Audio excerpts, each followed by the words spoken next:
Depuis 2 mois déjà, les Allemands n'ont pas le choix. Masque obligatoire dans les transports en commun, mais aussi dans les lieux publics, dans les magasins.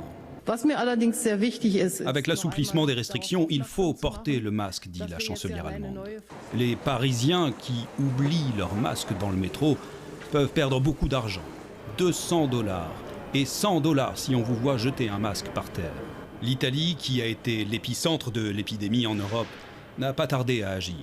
Depuis début mai, transports publics et magasins n'acceptent plus personne avec le visage découvert.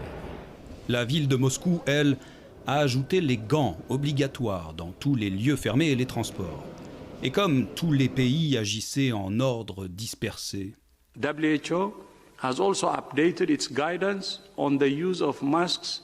L'Organisation mondiale de la santé a mis à jour ses directives début juin et s'appuie sur une étude canadienne publiée dans The Lancet qui conclut que les masques peuvent réduire le risque d'infection de 85%. Elle recommande l'usage du masque, même non médical, même si la liste des inconvénients est plus longue que celle des avantages selon l'OMS. Contribuer à stopper le virus d'un côté, risque d'autocontamination de l'autre. Infection réduite, mais problème de maux de tête, voire de lésions cutanées. This is a violation against our First Amendment rights. Aux États-Unis, le masque est vu par certains comme une attaque à la liberté individuelle, quand il est obligatoire comme à New York ou Los Angeles, ainsi que dans une quarantaine d'États.